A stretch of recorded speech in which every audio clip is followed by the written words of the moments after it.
Hi, everyone. Welcome to another amazing topic of conversation. Today, we have an inspiring story, a story of resilience, of passion, and inspiration to everyone. So, Lucas, welcome and thank you for being with us. Thank you. Thank you for having me, Gladys. I appreciate it. So, when I heard your story, it was really amazing of what you have become and what you had to go through to be where you are. hmm So I don't want to ruin the whole thing by telling everyone the end of the story. So I want to ask you to take us back because you were telling me that events change your life. Yeah. And we know that we share the same passion for events.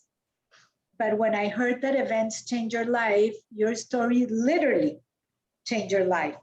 So take me back to when you were 16 years old, because I you were 16 years Yeah. old, you were living with your father, a normal Yeah. teenager, and what happened? Um, so if we can go back a year, when I turned 15, my father found out that I was gay, and so he would mentally and physically beat me for about a year to try to turn me straight. And when that didn't work, when I was 16 years old, one day he was in the house just drinking, and then eventually he walked to my bedroom door and he started to punch my door until the door broke down, and he screamed out, "I don't want any more faggots in my house." And then he chased me out of the house. I called the police, they came. I did not press charges. I decided to just leave so it doesn't affect the other family. And from 16 to 19, I was technically homeless. I was sleeping in my car until it got repossessed. I was, jumping from couch to couch at a friend's house. There's times where I slept on a bench, slept in a parking lot under a bridge, and I tried to kill myself a couple of times, and I wasn't even 19 years old. So where do you go from there? And Where was your mother in all this? she was there as well. But unfortunately, it's a very Hispanic household where what the father says goes. And if she were to say anything, it may look like she's going against him. So she kind of didn't say anything. She kind of just took a step back. Unfortunately, it's just like that machismo ness that you find in like Latin community that happens a lot. Um, so yeah, at Did 19 you years old, talk in that time with your mother at any point or nothing? You just every now and then I would find a way to communicate just to check in, and I would talk to her maybe for a couple of minutes, but I wouldn't tell her what was going on, where I was. So even my parents don't really know too much about what happened to me. They know that I went through some things, but I've never fully opened up about every little thing that I dealt with. that you had to overcome. Yeah, yeah. Brothers or sisters? I have an older sister, and at the time, she was 3 years older than me. She had a baby who was 2 years old, so that's why it goes back to why I didn't press charges, because the police had told me that he could go to jail for 30 days for domestic violence, but that would affect the rest of the household, my mother, my sister, my nephew. So that's when I made the decision to not press charges and then to just leave on my own accord when I was 16. So Why it didn't would affect it them. affect? Why would because it affect? because my father was the breadwinner of the house, and so obviously he would lose his job, things would happen, then it would trickle down and affect them. So that's why I said I'd rather not, and I just left. And at 19, I moved up to New York City to try to find myself and figure myself out. And because I didn't go to university, I barely made it through high school. I had to go back to summer school to get my diploma because I really just had a hatred towards authority figure because I just didn't trust adults anymore. And so I wasn't able to get much work in New York. So it was all blue How collar did you jobs. live from day to day? There were times when I had to figure out how to stretch $2, $3 to eat. So I would go get like $1 pizza or go to like $1 menu at McDonald's and things of that nature. And the unfortunate part is that it's a lot of junk food and a lot of processed food, but at least it was very filling to help me get by. Yeah, it was definitely a different time for me. And when I got to the city, I worked all sorts of jobs, whether I was helping out in some sort of construction. I tried to have a retail job. I worked as a go-go boy in a bar. And then eventually I figured out that that wasn't for me either. And I got a job working as a janitor. And I was working that job for about 2 years when I got laid off. And one of my friends said, "Oh, why don't you just work as a cater waiter in catering?" And I was like, "What's that?" And they explained it to me how it works, and I said, "Okay, I think I can do that." And so, I got my all black outfit, and I went to my very first job, and I absolutely fell in love with the industry. And it was for the first time in my life that it was something that I was really passionate about and that I cared about. And because I feel like I didn't develop my book smarts, I developed my street smarts and my human skills very early, because I had to. It was my survival, it's how I survived. And so I adapted that just into me working as an employee. And I was really good at dealing with people from all walks of life and really being able to connect and get the job done and make it happen. So You yeah, were telling me that when you found the event industry, you literally felt that you fit in. yeah, yeah. I So that felt was like a connection. Oh, a thousand times over. And I knew that I wanted to create my family through this somehow, my chosen family, because I felt like I didn't get that growing up, as even as a child. There was always a disconnect with myself and my parents because I knew there was something different about me. And then as I started to get a little older, I started to get a better idea of what gay was, even though I'm still a little kid. I'm still, I'm starting to understand it. But then also, I would hear my dad and my uncles and people making derogatory statements about gay people and talking about how they would chase them out of their village in Guatemala and things like that. So that definitely scared me, and it made me want to keep my mouth shut and not say anything. So I always had a wall built up around myself with my parents. And then when all that happened, the wall really went up. And then, yeah. So you worked in the catering business from like 19 to 22. No, no, in No, catering, no, I didn't from start. 22. Yeah, because you did all kinds of jobs. Uh-huh. You were a go-go dancer in some part of your life. And then at 22, you got into the event business. Yes, yes, I got So into the event business. here is everybody where it gets interesting. You founded a company. Correct. So tell us about that. So the way that it started is that after working for X amount of like months, there was an old vaudeville theater in upstate New York called the Capitol Theater that I was working just as a waiter. And eventually, I asked them to please take me in. I would love to go into their office just so I can learn more and more about the business and how it all operates and seeing behind the scenes. And it was great though, because them being a venue, all the people would come to them, the event planners, the caterers, the DJs, the lighting people, the staff. So they dealt with all the vendors. So I was able to kind of see all different parts of it from the inside. And while I was doing that, working with them, I started to become more of a leader, like a team lead, so to speak, or a captain. And I started to realize that I have a really good knack at being able to communicate with people and getting them to, get the job done. And so, eventually I asked them, would you guys consider hiring me as a vendor, as a business versus an employee? And, they said, you're very hungry, you're very passionate. We know that you want it, but you're also very young. And, just because you do an amazing job as yourself, Lucas, doesn't always translate and mean that you're going to get 20 other people to do just as good of a job as you do. So that is a very big risk on our end. So after a long time of going back and forth, they finally said, okay, let's give it a shot. Um, and at that point, I had to get my paperwork together. And obviously, I have no idea what I was doing. I had just, okay, let me start a business. Let me figure this out in New York City. All I had was, Gave you that hand to start oh, a business. I only had $1,500 when I started it. And so it was like, that is nothing, and let alone in New York to figure it out. I met my business partner, Nathan. We're the same age, and we met by accident at an event prior to, and we became friends. And so I was always telling him my idea of what I wanted to do, and he always wanted to be a part of it. And so when the Capitol Theater finally said, let's give it a shot, that's when I went to Nathan, like, hey, this is happening. You want to do this? He said, sure. And so we did it. And in the beginning, it was like trial and error, Forrest Gumping our way through because, we were both 25 years old. We're figuring things out. But luckily, the Capitol Theater, like they understood it and they were able to guide me, so to speak, and really help me get kinks out if there was any issues that arose or things that I've never dealt with before. So in a way, they kind of took me under their wing and mentored me to help me become where I am today. And on the flip side, it was also 2008. The market crashed. Everything went straight down the toilet when we incorporated, because we incorporated in November of 2017 and launched in the spring. And then I was like, oh, market crashed. Nobody's hiring.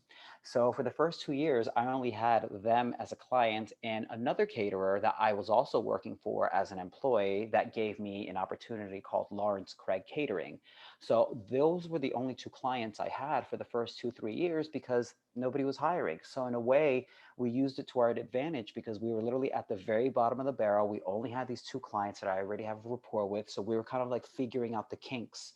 But then as they started to refer me out, this snowball effect, so to speak, happened. And so, first we started getting referred to other caterers and event planners who focus on like the bar mitzvah scenes, because those two clients that we had really did a lot of the bar mitzvahs, very high end up in New Jersey, New York City, and But Westchester. wait, let me ask you something. Yeah. How did you advertise to get the people to work for you? Oh, How word did of. they know about you? Because you had the two clients where you were Uh-huh. supplying the staff, Yes. but how did people know to go and work for you? Because I was started working prior to that. I was working freelancing with multiple different companies across New York City over for the last 2 years. And with that, I had a very strong work ethic. And so I was able to gain a lot of staff's respect. So when I would work these events with, 10 other waiters alongside me, we knew that we had such a good rapport that they loved working with me and I loved working with them. So when I told a lot of my friends, in the industry who work as waiters, what I was doing, they were all on board and said, "Oh my God, we love the idea. We think you would be an amazing boss, and we would love to work for you." And so they were able to refer just other people, and they're saying, "Oh, you should call Lucas. He's great. I love working with him. He has a lot of events. He's a good person. He treats us well. You should give him a call." And so it just kind of happened that way. And so the staff just kept referring other staff out, to work with me, because one thing that I realize is that at the end of the day, my staff are going to be my number one before my clients, because I know that if I do right by them and if I take care of them, then they're going to take care of my clients, and that's happened time and time again. And for the first 6, 7 years of us operating, 40% of our referrals came from staff members, staff that would work for us, but then they would work for another catering company directly and tell that caterer, "Oh my God, I know you need to hire more staff. You should call Lucas because he has an amazing staffing agency." And it all is just because of how we talk to people, because I've just learned how to communicate when it comes to like reprimanding somebody. For example, we have ways of using honey versus a stick, because I feel like that's the unfortunate part in this industry, that there's a lot of people in management that all they know is how to like yell and talk down to somebody and they go into panic mode when things go wrong, which we know almost no event goes perfectly well. There's always wrenches that get thrown at us. Always that um, little, I call it the oops. yeah, yeah. And so people just don't know how to handle that. And they just, at that point, they panic. And so they just start yelling. And at that point, morale goes down and nobody wants to give it 110% if they feel like if someone's constantly just like micromanaging and giving them misdirections and all this other stuff. And so, when I speak to the staff, we always try to come from a place of vulnerability and let them know how it would affect the whole team when if something is being done. And it really resonates with a lot of people, and they understand what we're saying, what we're communicating. And then we've seen so many people give 110% when we do give that kind of direction. And don't get me wrong, there's a couple people that at times they just don't get it, and I'm like, okay, at this point that person just isn't a good fit for us. They just don't have the common sense, because it's just like, I don't know what else to do. We've done what we could, and unfortunately it's just not a good fit. And that happens as well. But for the most part, we've been very fortunate to really get like the staff to jump in there and do their thing. And that's another thing. I never want the staff to ever feel like they're just a number, working with me. So even if there's an event and we have 20 staff, I'm going to know their names. I want to know what's going on in their lives. Like, oh, how was your vacation? How was this audition? Oh, did you move? I saw that you were moving, this past weekend. How'd that go? Because it just makes such a difference when you actually care and you invest in them, and you get to know them a little bit more, because then they know that you're taking the time and making that effort, instead of just being like, hey, staff number 1, staff number 10, and come over here, go do this Right. kind of thing. It's just a But different way of developing them. you provide only staff for events? Correct. We primarily focus on providing front of house staff, so like the waiters, the bartenders, promo models, captains, things of that nature. In the past few months, we started to now assist more with back of house and helping out with like maybe prep and line cooks and sanitation workers. But I would say about 90% is focused on front of house staff. I hear you told me that you're national. You're Yes, based in New York, but you're national. correct. So this is amazing. Yes, thank you, thank you, thank you. So like Like for the first, literally, this is one of the nicest stories that I've heard on how you came back and really became a real entrepreneur. yeah, thank you. So going back now, COVID, the Huh. industry totally shut down. Hmm. How did you survive?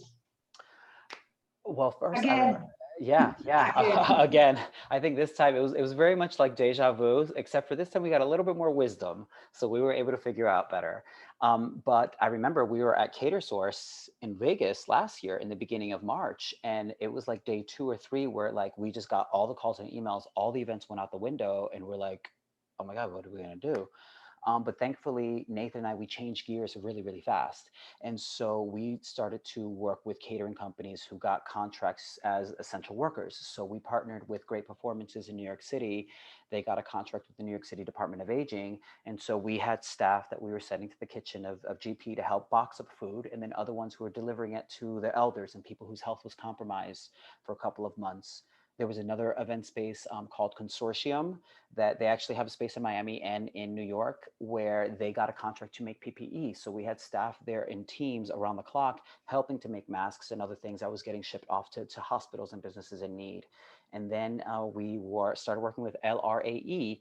They got a contract that we were sending staff and shipping them to the military in Toma, Wisconsin, because when everything happened with COVID, the military built a whole new base to stick the new troops to quarantine them for 2 weeks before they go into the actual base for basic training. And with these new camps, they built as what they're called DFACs, and that's kitchens. And so they needed staff to help feed the troops. And so, we had staff from all around the country that we flew in there, and they took care of their housing. They put them in hotels. They gave them the per diem. They would transport them to the base to feed the troops, on top of getting paid an hourly wage. So because a lot of our staff live in these very expensive cities, they were getting out of their leases. They didn't know what to do. So it made sense for them to go here and stay for as little as a month or as long as a year and save up and squirrel away all this money. So we were able to do that. And then that also led to, in New York City with the state, we got a contract and they built these vaccine pods, is what they're calling them. And they're like these pop-up vaccine pods, like we had some out in the Hamptons, where we had staff there and they were helping to just get the public through to get a COVID vaccination. So anybody who was interfacing with the public who wasn't the actual doctor or nurse administering the shot was our staff helping just getting people through to get vaccinated and get them in and out. And with that, the staff that we weren't able to find, jobs for, we were sending them to different charities that were offering grants to cater waiters in the industry. And so I got the idea and I started a fundraiser called Drag Date. And so I was able to get a lot of very famous drag queens from New York, LA, Miami, some who were on this TV show called RuPaul's Drag Race. And basically, the whole gist of it was that if people donate money into this online fundraiser, they enter a raffle to win a one-on-one virtual date with a drag queen. And then I also was able to get different sponsors. So I got like a hair care line, skincare line, a swag bag, a t-shirt, personal trainers. So they got all of this as well as the date, as the 1 hour date.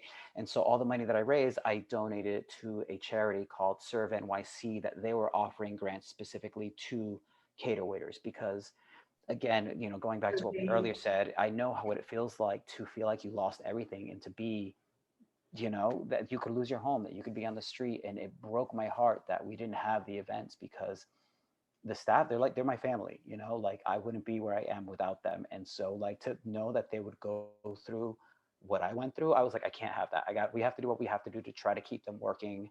um, and start a fundraiser. Like, my business partner Nathan and I, we cut our salaries down because we don't want to lay anybody off in the office, because we wanted them to feel safe and know that they are a part of this, and we're not just going to let them go. And so we just try to do everything that we could in our power. That's amazing. Like, literally, you're my new hero. But Thank you. let me ask you something. Now that people are understaffed, people are looking for workers everywhere. There's 9.2 million job offerings. Hmm. So I imagine that all your staff and everybody working for you now has a job. Yeah, And if they're looking. But yeah, we're hunting like everybody else. why? Why don't they want to go back? I feel like it's a multitude of things, and I don't think it's specific to my company. I think it's in No, I know. hospitality as a whole. We spoke to so many staff, and even staff that don't work for us anymore, and they moved on, and they were working still in the restaurant industry, and so many people just felt like they were just left high and dry. And so many businesses just says, hey, there's nothing we can do, you have to go, which I understand it from the company's mindset. But in our industry, it can be a thankless job where the customer is always right, where there's staff who've dealt with clients who mistreat them and their bosses don't say anything, where people are stealing tips away from them, where they're working these long hours and they get yelled at if they have water or a break to eat something. And so there's all these things that do come into mind that people have to wonder, like, do I want to go back to this industry? Yes, I'm making a little bit of money out of unemployment, but a lot of them was like, hey, I'm making some money, but I'm also enough to at least get by. And now I'm focusing all my efforts on like my passions and what is it that I like, what is it that drives me that I really want to do. And a lot of them have discovered that, and they're trying different things, to see what can work and stick. And I can't blame them for that. But I know that it's much harder for us in our industry because there's just a big stigma in hospitality that we do need to clean up as well in general, I would say. So there are things that could have been done differently when it comes to the treatment of the staff and how they're taken care of. There's things that I know we could have done better, and so many other people. But right now, we've what we've done is that we've reached out to like all of our former staff, see who's interested, who's coming back to the city. We're trying different ways of how to interview staff. So for example, my business partner Nathan and I, what we've done is in some of the interview sessions is where they actually interview us, not the other way around. So they meet the owners and pretty much can ask us whatever they want, because I want them to have a better understanding of who we are and how we operate in our corporate culture and how we work and how we do business, because we do run our operations much differently than most other staffing agencies. And so those are things that they may not see that from the get-go, just interviewing with somebody. So that's always like, okay, let's change things up and put us on the hot spot and have them ask us the questions and see if they're interested in working with us and being part of the team. And Does then it also, work? it has. It's slowly, it's building momentum. We just started to do this in the last month. And then on top of that, just the way that we were, there's a lot of staff that are more than happy to come back. They just needed to make sure that there was other business in other aspects for them to move back, because LA, Miami, New York, San Francisco, Austin, those are expensive cities. Atlanta, you can't go in there nilly-willy with just a job. So they want to make sure that they have security across the board. So we know that a lot of our staff are actually going back to their respective cities in the month of August. So that's really, we've seen an uptick in our operations and being able to fill in more and more orders. And then when it comes to communicating with the clients, we're fully transparent with them to let them know, hey, I know you want 10 staff, but I can only get you 6 staff. We'll give them a heads up so at least they can try to figure something out down another avenue, because I don't want to bite off more than we can chew. And thankfully most clients have been understanding of that, because they've been in the situations. There was a couple weeks ago where I'm, in Santa, knee deep in crap, and there's the other owners right there with me. I'm like, oh, you too didn't have enough staff. I was like, yep, I'm here too. I'm like, yep, gotta do it. It is what it is. So I get it. We just got to do what we got to do to survive and get by, and then continue to keep our culture alive with how we do things, because that is going to really build momentum and rebuild ourselves back up again.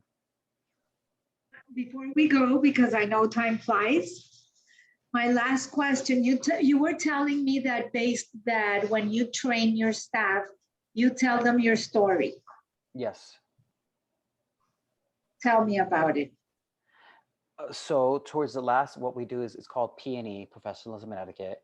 And what we do is that they'll go through like the do's and the don'ts of the catering, things that you won't know, like, oh, don't put your hands in your pockets, never say the word no, always refer to chef as chef because it's a sign of respect, little things like that.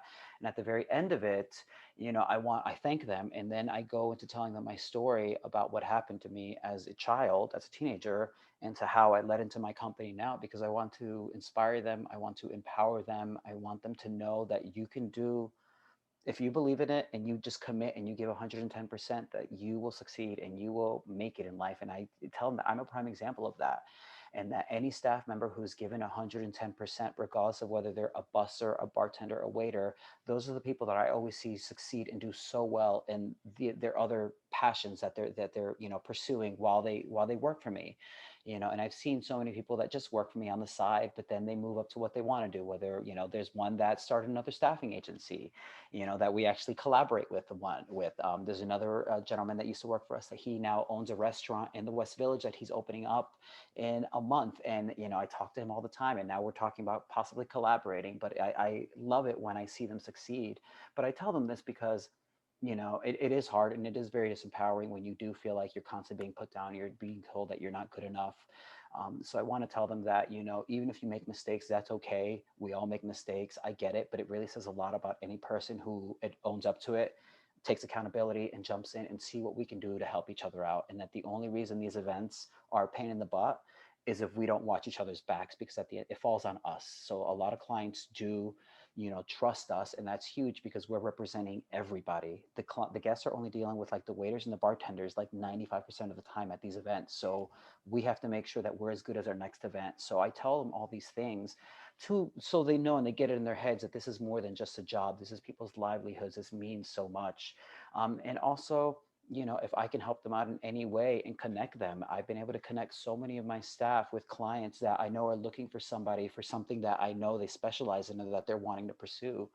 And so, I always let them know that this is also an outlet that they can use in a community that you can be a part of and you can tap into to help, your other goals that you have in life.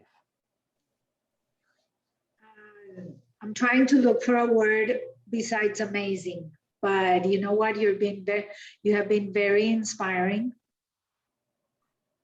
This is the example of hard work, that if you work hard, that if you're passionate about it, about something, that you can make it. Yeah, it's very true. And with that, I really thank you for being part of Conversations With. I hope that we can inspire a lot of people to look into their lives, to follow their passion, and to go ahead with their lives. Yeah, yeah. So thank you, and everybody, till the next week, and above all, stay safe. Thank you. Ciao.